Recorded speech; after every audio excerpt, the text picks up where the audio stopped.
my lovely buddies, a very warm welcome to you all on this amazing platform of Doubtnut. I am your English educator Pooja Sharma और आज हम करने वाले हैं poem.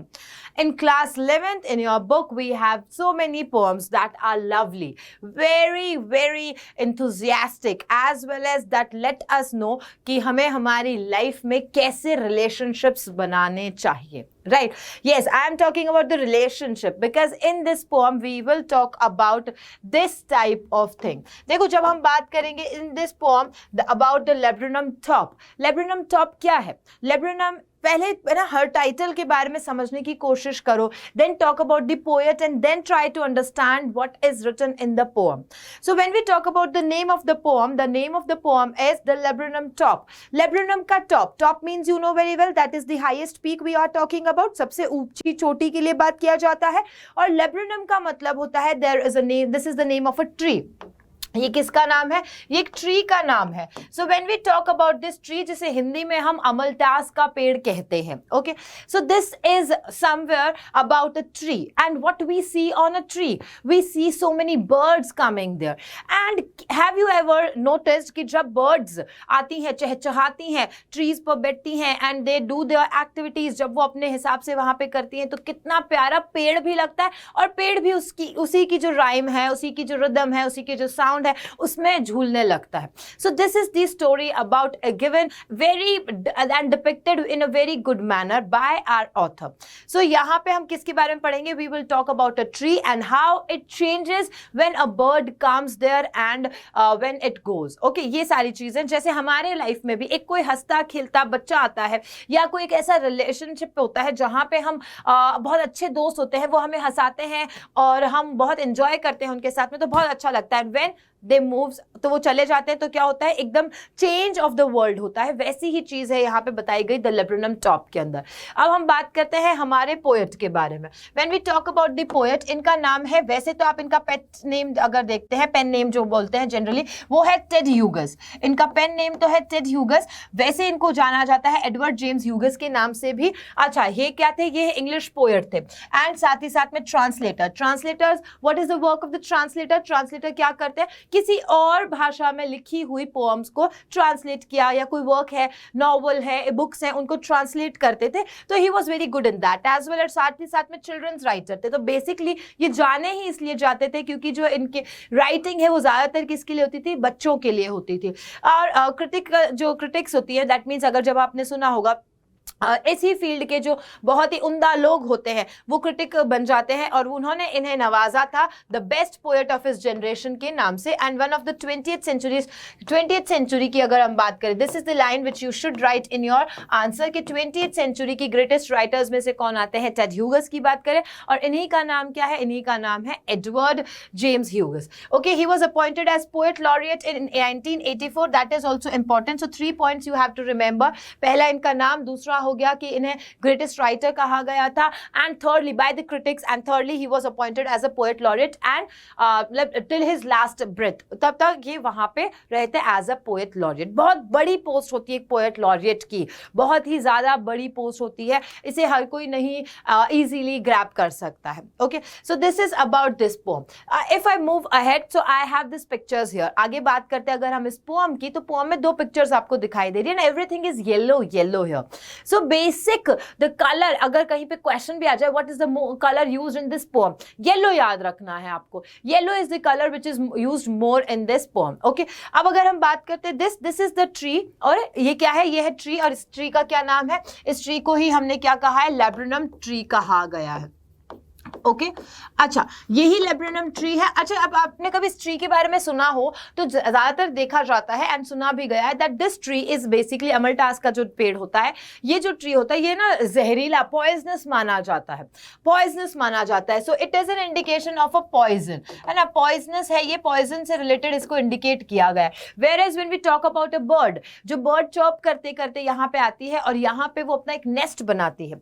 Why the bird tried to make a nest nest on this poisonous tree. क्यों बनाती है? Because she wants to save her eggs. She wants to save her child. वो सोचती है कि ये poisonous tree है, यहाँ कोई आएगा ही नहीं, so it is the safest place जहाँ पे मैं अपना nest बनाऊं और अपने eggs दे सकूं और अपने बच्चों को बाकी सारी जो चीजें उनसे सेव कर सकूं. So this is the tree and its color is also yellow. I hope कि अभी तक आपको समझ में आ गया होगा that we are talking about what a mutual relationship between a tree and a bird. In our life as well हम एक mutual relationship लेकर के चलते हैं, चाहे वो हमारे mother father के साथ है, siblings के साथ है, cousin के साथ है, friends के साथ में, even in office as well if I talk about, तो हमारी एक mutual relationship होती है जहाँ पे give and take वाला रोल होता है, right? लेकिन क्या हमेशा give and take ही होता है? नहीं. Sometimes it is always कि just हम देख के किसी को खुश हो जाते हैं. So ये पूरी सारी चीजें इसमें इस पोएम में डिपिक्ट की गई है. मैं आपको जहां जहां पे इंपॉर्टेंट पॉइंट्स है, पोएटिक डिवाइसेस यूज हुई हैं, कहां पे क्या वर्ड का मीनिंग है, सब बताऊंगी, साथ ही साथ में एमसीक्यूज करवाऊंगी and question answers. So you know the pattern कैसे मैं पढ़ाती हूँ. लेकिन अभी आपको ये भी पता है दैट आपको क्या करना है. You have to share this session, like तो जरूर से बनता ही बनता है. And if you have any questions तो आप जरूर से कमेंट सेक्शन में बता सकते हैं. In upcoming classes I would definitely try to answer your okay questions. तो आपको अभी शेयर करना है फटाफट से इफ यू लाइक दैट. चलो आगे बढ़ते हैं. I am going to read this part one by one. हम पढ़ेंगे इस बारे में. तो मैंने आपको बता दिया जो लेब्रेनम ट्री है जिसका टॉप जो है वो बेसिकली क्या है, इसका जो टॉप है वो साइलेंट है ना. ये मैं वर्ड टू वर्ड आपको बताती हूँ.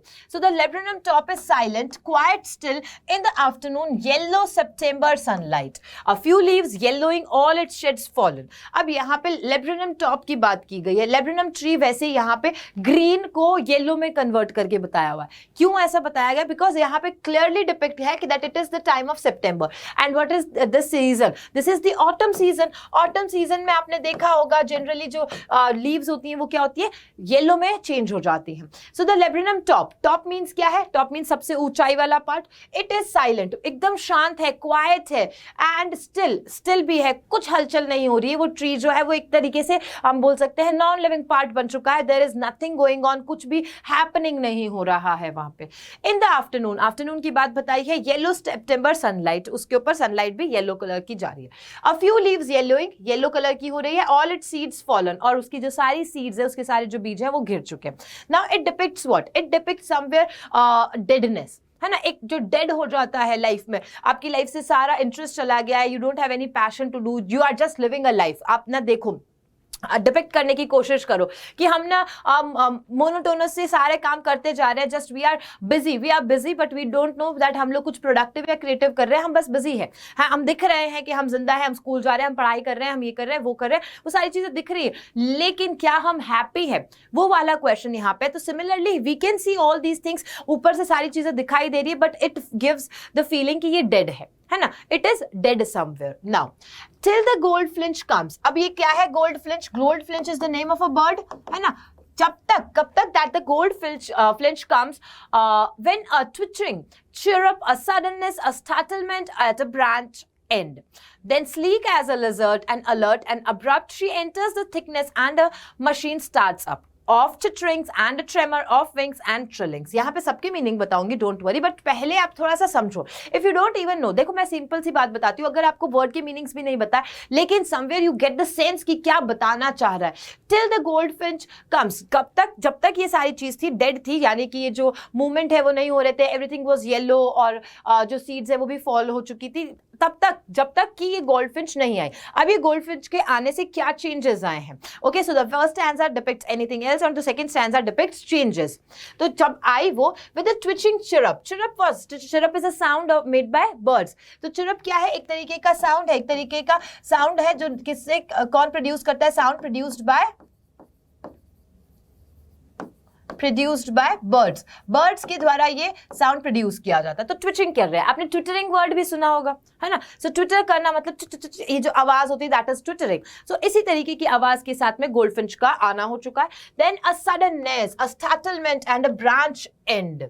अब क्या हुआ? ये जो सारी चीजें थी वो अब एंड की तरफ जा रही है. दैट मीन्स जो ये बैरननेस था वो खत्म होने वाला है यहाँ पे, at a branch end. Okay, and what then sleek as a lizard, वो किस तरीके से, जैसे लिजर्ड जो ना वो कैसे स्लीकली स्विफ्टली एकदम मूवमेंट के साथ में क्या करती है, इधर से उधर चली जाती है, उसी तरीके से ये बर्ड भी क्या कर रही है, स्लीक कर रही है एज अ लिजर्ड। अब देखो एज अ लिजर्ड आया है, आपको पता होगा डेफिनेटली जब किसी भी चीज को, जब किसी भी ऑब्जेक्ट को या किसी भी नाउन को हम बात कर रहे हैं, हम उसको क्या करते हैं, हम उसको लाइक या एज के साथ कंपेयर करते हैं, तो वहां पे कौन सा पोएटिक डिवाइस आता है, वहां पे सिमिली का यूज किया गया है। सो यहां पे भी एज का यूज हुआ है और किसकी तरीके से बताया गया, लिजर्ड का बताया, तो comparison between a bird and a lizard. Okay, bird को कैसा बताया, एक स्लीक लिजर्ड की तरह बताया है। तो यहां पे आपको मैंने बता दिया, मैंने ये दावा किया है, मैंने प्रॉमिस किया, तो डेफिनेटली ये मेरा फर्ज बनता है कि मैं आपको हर एक वर्ड पे जहां पे भी पोएटिक डिवाइसेस है, मीनिंग्स है, वो सब बताऊंगी। And alert and abrupt, okay, she enters the thickness. अब जो ये पूरा पेड़ है दैट इज डेंस, पेड़ तो है, जो ट्री है ये लेब्रेनॉन ट्री, ये पूरा डेंस है, तो थिकनेस है उसके अंदर, उसमें एंटर करती है and a machine starts up. और जैसे ही वो एंटर करती है तो ऐसा लगता है कि जैसे किसी मशीन में ऑयलिंग कर दिया हो। मशीन में ऑयल करने पे क्या होता है, इट स्टार्ट्स वर्किंग। सिमिलरली ये जो ट्री है इसके अंदर जैसे ही ये बर्ड जाती है और अपना एक्टिविटी स्टार्ट करती है, उस तरीके से लगता है कि अब ये मशीन क्या हो चुकी है, ये स्टार्ट हो चुकी है and it's going to work properly. Of chittering and a tremor of wings and trillings, और साथ ही साथ में ये सारे साउंड जो है वो प्रोड्यूस किए गए हैं एंड दैट शोज व्हाट, ये सारे साउंड्स बताते हैं कि किस तरीके से वहां पे हलचल हो चुकी है। किस चीज की हलचल हो चुकी है, हलचल हो चुकी है यहाँ पे बर्ड के आने से। ओके, सो ट्विचिंग मीन्स होता है एक जर्क मूवमेंट, एक with a jerk movement, jerk मतलब अचानक वाला ही है ना, तो ट्विचिंग मीन्स अ जर्क मूवमेंट। आपको सारी चीजें मैं यहीं पे समझाऊंगी, जहां जहां आपको लगेगा कि मैम ये word we don't know, so this is here. Full on कहीं जाने की जरूरत नहीं है। स्टार्टलमेंट का मतलब होता है सडन शॉक के लिए यूज किया जाता है, for sudden shock. Startlement means suddenly जो कोई चीज स्टार्ट होती है शॉक के साथ में, तो धक्के के साथ में कोई चीज का स्टार्ट होना, उसको कहा गया है। अब्रप्ट तो आपको पता ही होता है, अब्रप्ट चीज में ज्यादातर वैसे मैं बोलती हूँ दैट ही अब्रप्टली केम, तो अब्रप्ट मतलब एकदम अचानक से कोई काम होना, सडननेस वही चीज हो गई, या रैपिड के साथ, क्विकनेस के साथ में, तो अब्रप्ट को यहाँ पे हम कह सकते हैं सडननेस या रैपिड के मूवमेंट के साथ में कहा जा सकता है। ओके, बता दिया। Alert you know very well, then thickness you know dense चीज के लिए यूज किया गया है। Then we have is chittering, chittering word आया है यहाँ पे, चिटर करना का मतलब होता है साउंड, वही चैटर वाला साउंड, चिट चैट वाला sound, chit chat chat chat chat chat sound. Okay, so that is tittering, it is a kind of a sound. Tremors, tremors आपको पता है ट्रेमर मतलब क्या होता है, वाइब्रेशन के लिए यूज किया जाता है। ट्रेमर किसके लिए यूज किया जाता है, वैसे तो वाइब्रेशन, कोई चीज जब कांपती है ना, उसके लिए यूज किया जाता है, बट ट्रेमर्स ऑफ विंग्स मतलब यहाँ पे क्या है, उसका मूवमेंट को शो कर रहा है कि उसके जो विंग्स हैं, किसके, हमारी जो ये बर्ड है उसका नाम है गोल्डफिंच, उसके मूवमेंट, विंग्स के मूवमेंट को शो करता है। And trillings, when we talk about trillings, trillings क्या होता है, अगेन इस तरीके का चर्पिंग साउंड होता है, एक तरीके का चर्पिंग साउंड होता है, जिसे क्या कहते हैं, हम कहते हैं trilling. All the words are very important, very much important, again letting you know why these are important and why am I writing it here, क्योंकि आपको डायरेक्टली क्वेश्चन ये भी आ सकता है दैट राइट द साउंड और write the words which are used to tell about the sound.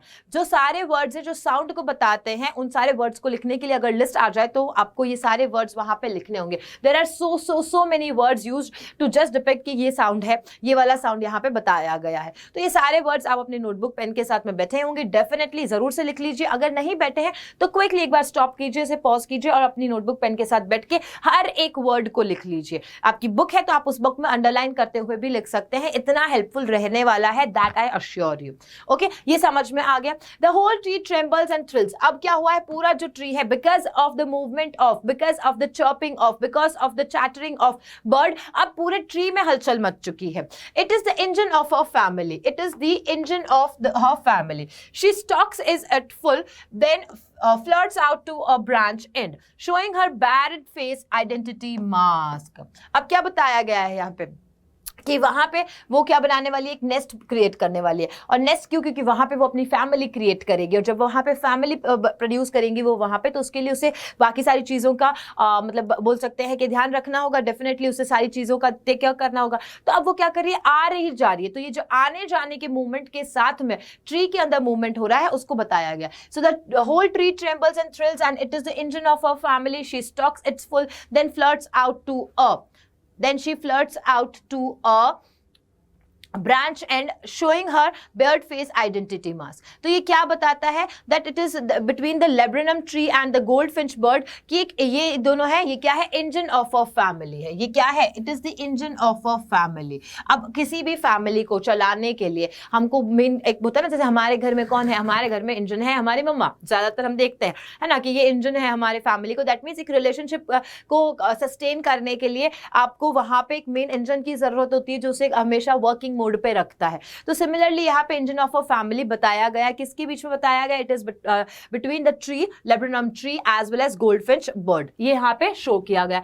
It stokes it full. और जब हम स्टुक की बात करते हैं तो स्टुक वर्ड का मतलब होता है फ्यूल देना, है ना। स्टुक का मतलब फ्यूल ऑफ इंजन, फ्यूल जो है वो कर। तो यहाँ पे शी किसके लिए, बर्ड के लिए यूज किया गया। तो बर्ड जो है इस रिलेशनशिप को फ्यूल दे रही है और फुल कर दिया है उसने। फ्यूल दे करके मतलब हम लोग क्या करते हैं, हम टैंक की फुल कराते हैं कि नहीं कराते गाड़ी की, तो उसी तरीके से यहाँ पे भी वो फुल कर दिया। Then flirts out to a branch and, और फिर साथ ही साथ में वो क्या हो जाती है, she moves to the other branch and, और ब्रांच के दूसरी तरफ चली जाती है। And her dark coloured striped face is visible as her body is yellow coloured and it hides behind the yellow leaves of a tree, so showing her barred face identity mask. अब उसका दूसरे branch पे जाने पे क्या हो रहा है, when she went and she flirts out to a branch and, दूसरे पे चली जाती है ब्रांच पे, तब वो वहां पे जाकर के भी दिखाई दे रही है क्योंकि उसका जो आइडेंटिटी मास्क है what it is yellow colour, और उसके ऊपर जो कह सकते हैं स्पॉट्स टाइप स्ट्राइप्स लगी हुई हैं, उस स्ट्राइप्स के थ्रू वी कैन आइडेंटिफाई हर कि ये तो वही बर्ड है जो यहां से वहां उड़ के गई है।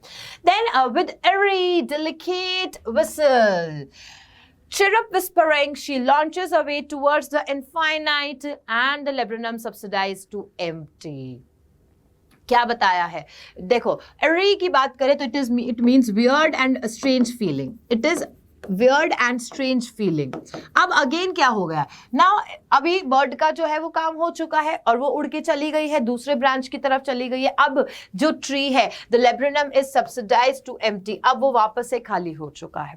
That means the tree which was also living his life fully enjoying everything, वो ट्री भी अब क्या हो गया, एम्प्टी हो गया, because the bird flown away, वो बर्ड उड़ के दूसरी जगह चली गई है। और अब बर्ड के चले जाने की वजह से there is no activity going on in the tree and that's why this tree became again dead. अब ये पूरा ट्री वापस से क्या हो गया, डेड हो चुका है। सो देन विद अरे delicate whistle, chirp and whispering, she launches away, वो लॉन्च करके चली गई है, दूसरी चले के चली गई है टुवर्ड्स द इनफाइनाइट। कहाँ गई है, दैट इज इनफाइनाइट, बहुत बहुत बहुत दूर चली गई है, दैट इज इनफाइनाइट। एंड इसी तरीके से एंड हो जाता है कि इसका द लेब्रेनम ट्री, और वो वापस से खाली हो जाता है, it becomes empty, it becomes vacant and there is no source of joy and happiness in the laburnum tree. So I hope this is clear to you, everything I told you. Okay, अभी आपको सब कुछ बता दिया है। Subsidize का अगर आपको बताना है, subsides का मतलब होता है diminish करना, है ना। laburnum subsides मतलब diminish, खत्म कर दिया किसी चीज को उसके लिए यूज किया जाता है। And that word means diminish, मतलब खत्म होना किसी चीज का, है ना। तो यहाँ पे आपके लिए आंसर आ चुका है। So here it is about all the things which we have talked about. देखो आपको अपनी लाइफ से रिलेट करना है, आप कर सकते हैं definitely, but you have to talk about everything which is directly given in this poem. जब हम थीम की बात करते हैं, डायरेक्ट क्वेश्चन थीम से आ सकता है, राइमिंग स्कीम क्या है पूछी जा सकती है, या फिर पोएटिक डिवाइसेस क्या है वो भी पूछे जा सकते हैं। So everything is here, if you want to take a screenshot you can take a screenshot, आपके लिए बहुत हेल्पफुल होने वाला है। थीम अगर हम बात करें तो this is a mutual reciprocating relationship, there is a relationship between whom, laburnum tree की बात करें और गोल्डफिंच बर्ड की बात करें, एक म्यूचुअल रिलेशनशिप है और वो रेसिप्रोकेट करता है क्योंकि बर्ड को अपना एक जगह मिल गया है, शेल्टर मिल गया है वहां पे रहने के लिए, और साथ ही साथ में अगर हम ट्री की बात करें तो tree finds out a place, a thing to be happy for, जिसकी वजह से उसके जो ट्री में हलचल मच रही है and it is feeling like a living thing again, वो सारी चीजें। राइमिंग स्कीम की बात करें तो there is no particular rhyming scheme use, तो आप इसको डायरेक्टली लिख सकते हैं, no rhyming scheme. Poetic devices की बात करें तो आप देखो यहाँ पे पर्सोनिफिकेशन देखते हो। एक तो सबसे पहले what is the meaning of personification. Personification मतलब होता है कि कोई आप नॉन लिविंग ऑब्जेक्ट है या अनएनिमेट ऑब्जेक्ट है उसको क्या करते हो, एनिमेट करते हो, इस तरीके से बताते हो कि वो लिविंग ऑब्जेक्ट है, इस तरीके से। तो यहाँ पे ट्री को बताया है जैसे, तो उसको हम पर्सोनिफिकेशन के थ्रू लेंगे। सिमिली का मैंने एग्जांपल आपको बता ही दिया है। अलिटरेशन का यूज हुआ है, अलिटरेशन यू नो कि वॉवल साउंड्स नहीं और कॉन्सोनेंट साउंड्स का जब रिपीटेशन होता है तब, एंड मेटाफर का भी यूज हुआ है. So you all know that कि ये सारी चीजें यहाँ पे यूज हुई थी. कहाँ कहाँ हुई वो सारी चीजें मैं आपको बता चुकी हूँ. अब यहाँ पे ये पार्ट खत्म होने के बाद में you know very well what we have to do. That again ma'am आप यहाँ पे येलो ले आए. यस, यहाँ पे भी yellow, because this is the theme of this poem कि हर चीज क्या है, येलो कलर की है. Okay, so we are moving ahead with the questions. I hope that you all are ready. अभी भी अगर आपने तैयारी नहीं की है तो बेटा जी ये जो क्वेश्चंस अभी आने वाले हैं, it is for your practice. आप प्रैक्टिस कीजिए, आप इन क्वेश्चंस के आंसर देने का ट्राई कीजिए. अगर आपने ये पूरा अच्छे से अटेंटिवली समझा है, सुना है, तो आप आंसर दे पाएंगे. अगर नहीं दे पाते हैं तो I will give you definitely the answer, but आपकी प्रैक्टिस इससे जरूर से हो जाएगी. एंड मोर ओवर आप इसको शेयर भी करें अपने फ्रेंड्स के साथ में, because one shot is going to be very much helpful when it comes to your exam. आप एक एग्जाम से पहले पढ़ते तो बहुत मजा आता है. Now the very first question, how was the tree standing in the month of September? कैसा था सितंबर मंथ में, कैसा था? So you can just read and you can tell. Green और happy था, नहीं था. Still and green, still था, green नहीं था. Alive था, नहीं था. मैंने क्या कहा था, dead word बहुत यूज किया. So it is still and death like. आ गया आपके पास में answer. So you just have heard about it, तो भी आप आंसर्स दे सकते हैं. Now why did the goldfinch bird comes towards the tree? क्यों आती है? To feed her young ones, to make a nest, to rest, or none of the above? This is not correct. This is not correct. To make a nest is the correct one, so हम यहाँ पे बता सकते हैं. What is described as engine in the poem? Engine किसके लिए use किया गया? Lizard के लिए, machine के लिए, laburnum tree के लिए? Yes, it is used for laburnum tree. Okay, laburnum tree के लिए engine यूज किया गया. और fuel कौन भरता है उसके अंदर? जो bird है वो fuel भरती है उसमें. Now, what instance of alliteration has been used in the poem The Laburnum Top? अब मैंने यहाँ पे सिर्फ तुम्हें समझाया ही नहीं है about कि कौन कौन से poetic devices यूज हुए. हमें यहाँ पे बताऊंगी भी आपको कि कौन सा alliteration का पार्ट है. देखो, engine of her family क्या ये है यूज किया हुआ? Her beard face, sleek as a lizard या September sunlight. क्या है alliteration? यानी रिपीटेशन हो रहा है उस चीज का. तो यहाँ पे September sunlight is the correct answer for alliteration. Moving ahead, why is the image of the engine evoked by the poet? क्यों जो इंजन का यूज किया, एग्जाम्पल के तौर पे उन्होंने इंजन का ही यूज किया है, क्यों पोएट ने ये बताया है? Very difficult question it is going to be like most important part also to be asked in question, क्योंकि यहाँ पे इंजन जो है वो टोटली डिफरेंट पार्ट आ जाता है, बट पूछा गया और उसके साथ में कंपैरिजन क्रिएट किया गया. So as the engine is the source to run the machine, क्योंकि इंजन जो है वो क्या करता है? मशीन को चलाने का काम करता है. सिमिलरली जो बर्ड है वो कंपेयर की गई है to the engine as she is the feeder of her family. अच्छा, सॉरी यहाँ पे जो है लेब्रेनम ट्री के लिए यूज नहीं किया है. Engine is used for none of the above, तो हम यहाँ पे नन ऑफ द अबव करेंगे बिकॉज किसके लिए यूज किया गया है? It is used for bird. It is used for bird. चलिए मूविंग अहेड. तो यहाँ पे हमने क्या देखा? हमने देखा she is the feeder of her family. As a machine can not work without an engine, her family can not last without her as well. तो उसकी जो फैमिली है वो भी क्या नहीं कर सकती? लास्ट नहीं कर सकती है उसके बिना. तो इंजन को, जैसे मैंने आपको मम्मा का एग्जाम्पल दिया कि हम भी हमारी मम्मा के बिना नहीं रह सकते हैं, तो she is the engine of our family. Similarly bird is the engine of our family. What does the phrase her bird face identity mask? अब मैं आपको यहाँ पे देखो सारी चीजें बता रही हूँ, जहां से एग्जामिनर क्वेश्चन पूछ सकते हैं वो सारी चीजें आपके लिए इंपॉर्टेंट है. अभी से आपको ये पता चलेगा ना ये क्वेश्चंस आते हैं, तब आप उसके प्रैक्टिस करते हो. आप ना सोचते हो सिर्फ हमने एक्सट्रैक्ट समझ लिया या सिर्फ समरी समझ ली, हम कर लेंगे. समरी समझने से आंसर नहीं होता है. You have to know that how to answer it. तो यहाँ पे देखो फ्रेज क्या है? Her bird face identity mask. इसका मतलब क्या है? That the birds face become her identity and symbol of recognization. आपको अगर कोई देखेगा तो आपकी हाइट के तौर पे, आपके चेहरे फीचर्स के, आंखों के, आपके बोलने चलने से ही, इन सब से ही आइडेंटिफाई करते हैं. सिमिलरली बर्ड को भी कैसे आइडेंटिफाई करेंगे? आइडेंटिफाई करेंगे उसे किस तरीके से? उसका चेहरा, उसका जो फेस है उसको ध्यान में रखते हुए, और वही उसका सिंबल हो जाता है क्या? रिकॉग्नाइज करने का, कि अरे उसको याद किया. किसे याद किया? तो वो जो चीज होती है कि अरे उसे याद किया जो बहुत लंबा था ना, वो तुम्हारा फ्रेंड कहाँ है.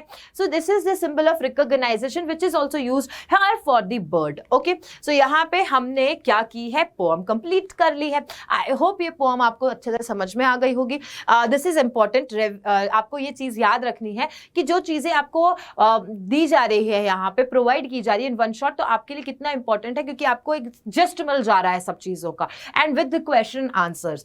सो I hope to see you soon in the next class. Definitely if you have any questions you can comment it and ask me, and do share it. Bye bye. Thank you.